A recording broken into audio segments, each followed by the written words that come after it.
So I'm sitting in my car outside Sophie Bennett's house right now. It's 6:47, and I've been just sitting here for like 20 minutes. Just sitting. And I can't make myself knock on the door. Why? Well, that's a great question. Because 3 weeks ago, 3 weeks, I told my entire family that Sophie Bennett is my girlfriend. And Sophie has no idea. Like, she doesn't know at all. And my mom invited her to dinner tonight in like 13 minutes. And Sophie, she thinks she's coming over to be my study buddy.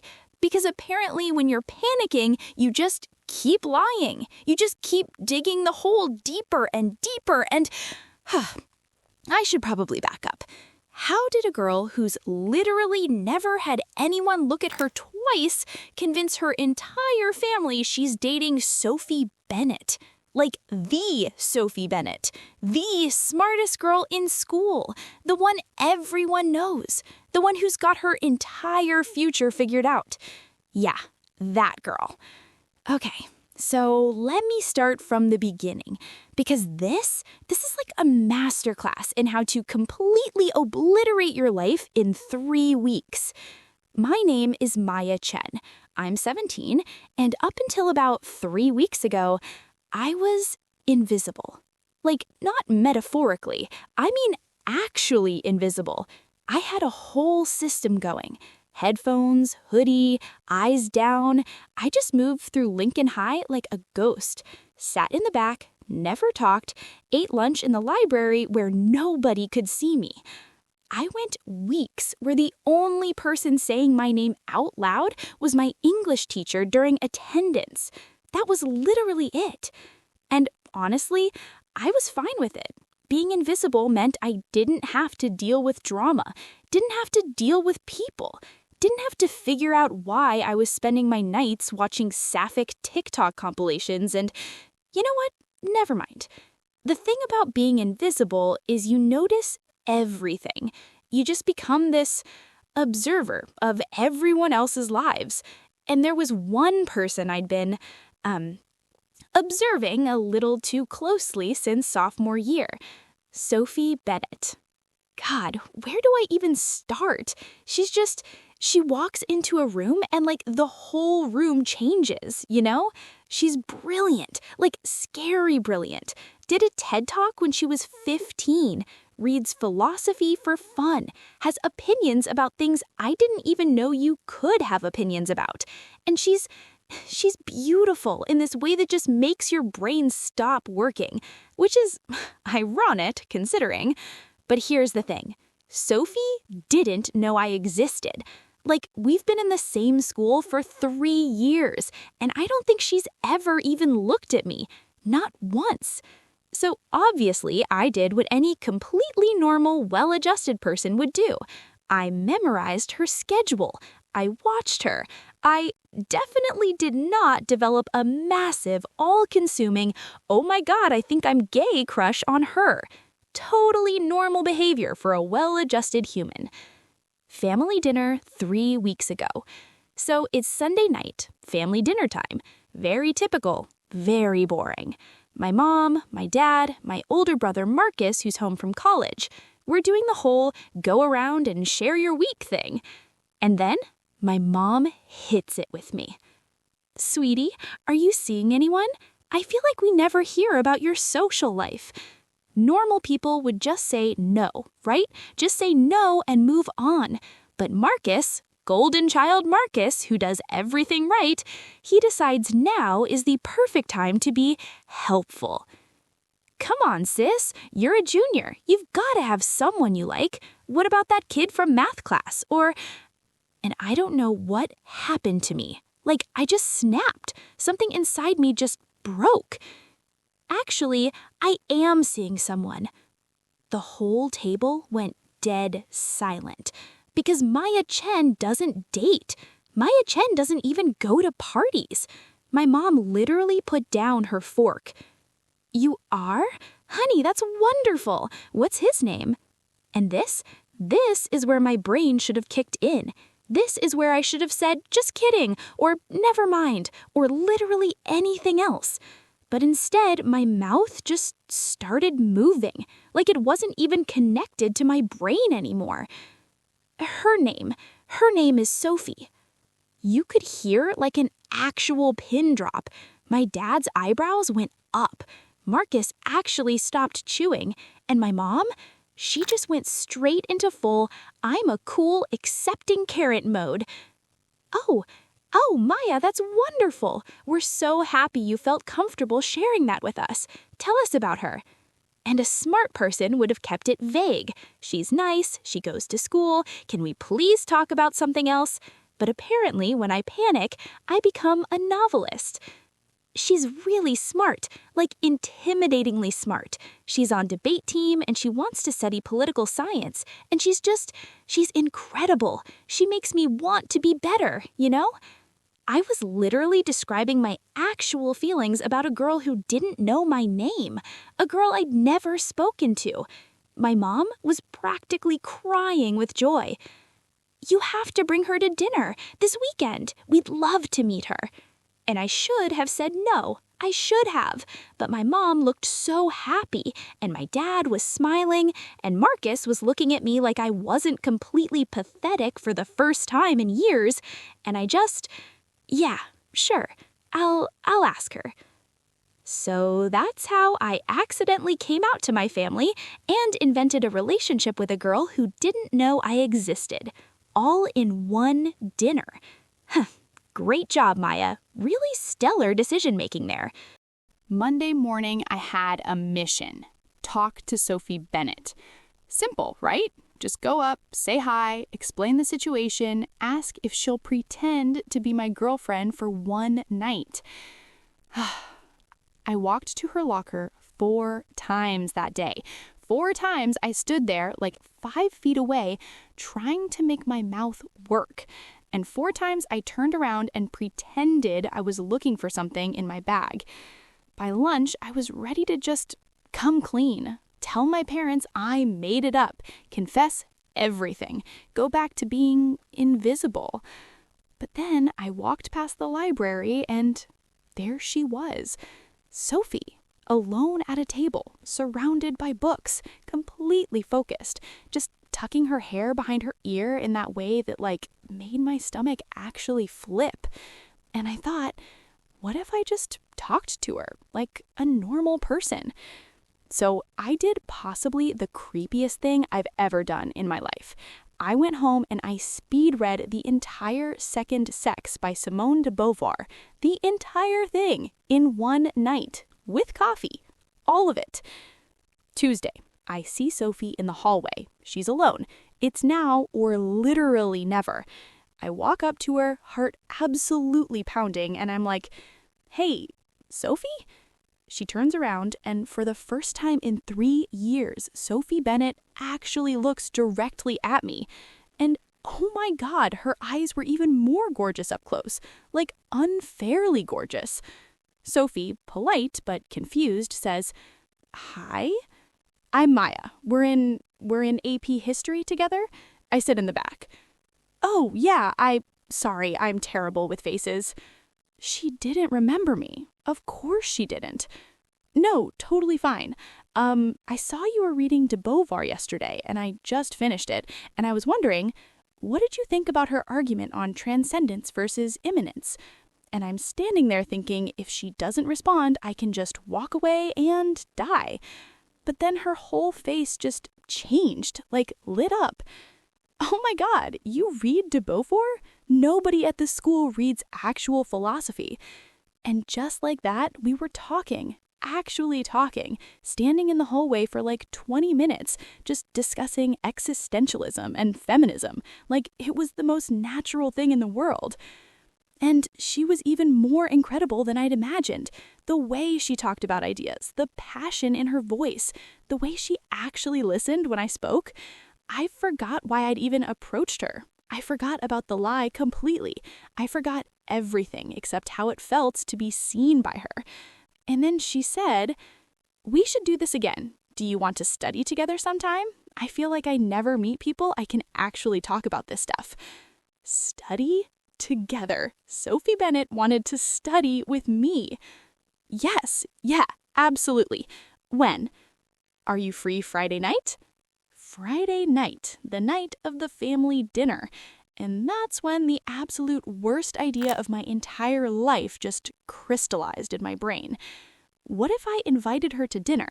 I could tell her it's a study session, she shows up, my family thinks she's my girlfriend, she has no idea what's happening, and then after dinner I just never speak to her again? I know it's insane, I know. Actually, do you want to come to my place Friday? We could study there, and my mom makes really good food, so... Sophie's smiling. That sounds perfect. She smiled at me. Sophie Bennett smiled at me, and I was absolutely gone. Wednesday, Thursday, Friday morning. So Wednesday, Thursday, Friday morning, I spent every spare moment with Sophie. We studied in the library, ate lunch together, texted until like midnight about philosophy and books and everything. And the worst part was, she was perfect. Not like hot girl I have a crush on perfect, like genuinely, actually, deeply perfect. Real perfect. She told me about her parents' divorce, about the pressure she puts on herself, about how lonely it gets when everyone thinks you have it all figured out. And I told her things I'd never told anyone, about being invisible, about my anxiety, about how I had no idea who I was supposed to be. And by Friday afternoon, we were actually friends, real friends. And I was planning to lie to her face in like 4 hours. I felt sick all day, like physically nauseous the entire time. But I couldn't back out. My mom had been planning this dinner all week. She'd bought Sophie's favorite foods, which I'd mentioned in passing, and she'd remembered. She cleaned the entire house. She was so excited. How could I tell her the truth now? So that brings us back to right now. Me, in my car, having a complete meltdown. I've rehearsed this 17 different ways in my head. None of them end well. Hey, Sophie, so funny story. My family thinks you're my girlfriend, and I need you to pretend for one night. Or, remember how I invited you to study? Plot twist, it's actually a family dinner where everyone thinks we're dating. Or my personal favorite, whisper, I'm so sorry, please don't hate me. I'm gay and I panicked. Okay, I have to do this. I have to get out of this car and knock on that door and it's my mom. Honey, are you picking up Sophie? You're running a bit late. Yeah, I'm outside her house right now. Great, we're so excited to meet her. Your dad made his famous dumplings. The guilt just hits me like a truck. My dad never cooks. He's making dumplings for my fake girlfriend. Mom, we're so proud of you, sweetheart, for being yourself, for being brave enough to be honest with us. Brave. She thinks I'm brave. I'm the opposite of brave. I'm a coward and a liar, and I'm about to destroy everything, and I'll see you soon. I hang up, take the deepest breath of my entire life, and I get out of the car. I walk to her door. I knock. 5 seconds that feel like 5 hours. The door opens, and there's Sophie, in a cute sweater, hair down, smiling at me like we're actually friends. Hey, ready to study? I should tell her, right now, before we go anywhere. Yeah, let's go. I don't tell her. The car ride is torture. Sophie's talking about the history test on Monday, and I'm just spiraling. Like, not even listening, just spiraling. We pull up to my house. My mom is waiting at the door. You must be Sophie. We've heard so much about you. Sophie looks confused for like half a second, then she smiles and says, It's so nice to meet you, Mrs. Chen. We go inside, sit down, my dad brings out the dumplings, and for a few minutes it's fine. Sophie's being charming, my parents are loving her, she's asking them questions, laughing at my dad's jokes. I start thinking maybe I can actually get through this without her figuring it out. And then my mom says it. So, Sophie, how long have you and Maya been together? Sophie's fork stops halfway to her mouth. She looks at my mom, then at me, then back at my mom. Together? My dad says, Maya told us you've been dating for a few months now. She talks about you constantly. Sophie's face, I can't even describe it. Confusion, shock, then this slow, horrible realization. She looks at me, really looks at me, and I see the exact moment she puts it all together. Sophie, Maya, what's going on? My mom and dad are just smiling, completely oblivious. My heart is trying to escape out of my chest. Marcus says, Aw, she's embarrassed. Come on, sis, don't be shy. Sophie stands up, her voice is shaking. I'm sorry, I need to use the bathroom. Excuse me. She leaves. My parents look concerned, but not suspicious. My mom says, Is she okay? And that's when I finally tell the truth. Maya, she's not my girlfriend. What? She's not my girlfriend. We're not dating. We're barely even friends. I made it up. All of it. She didn't know about any of this until just now. The look on my mom's face, the disappointment, the confusion. Maya, why would you? Because I wanted you to be proud of me. I wanted to be interesting for once. I didn't want to be invisible anymore. And then I hear the bathroom door open. Sophie walks back in. She's grabbed her stuff. Her eyes are red. To your parents, thank you for dinner. I'm going to go. Sophie, wait. You brought me here to lie to your parents, to use me. That's not. I didn't mean. I thought we were friends, Maya. I told you real things. And this whole time, you were just, what, practicing for your fake relationship? Every word is like a knife. No, Sophie, the friendship was real. Everything we talked about, that was all real. You lied to me. You lied to your family. I don't even know who you are. She leaves. The door slams, and I'm standing there in front of my parents, completely shattered. That night was the worst night of my entire life. I sat with my parents for like 2 hours just talking, explaining everything. The invisibility, the loneliness, the crush. How the lie just spiraled out of control and I couldn't stop it. My mom cried. Not angry crying, sad crying, like actual tears. She looked at me and said, Maya, you were never invisible to us. We just thought you wanted space. We thought that's who you were. And that just broke me even more, because she was right. Turns out my family didn't make me invisible. I made myself invisible because it felt safer. Because being invisible meant nobody could judge me or ask questions or expect anything from me. My dad hugged me, held me while I was literally falling apart, told me he loved me, no matter what, no matter who I loved. And Marcus, of all people, Marcus told me I was an idiot, but that he'd help me fix it, that he had my back. But Sophie wouldn't answer my texts, wouldn't talk to me at school. I'd see her in the hallways and she'd just look away. For a week, I watched her from afar again, just like before, except now it hurt 1,000 times more because I'd had her. I'd had her friendship, her laughter, her trust, and I destroyed it. I couldn't eat, couldn't sleep, couldn't focus in class. All I could think about was how much I'd messed everything up and how I'd never get her back. 1 week after the disaster dinner, I can't take it anymore. I'm literally going crazy. So I go to the one place I know she'll be, debate practice.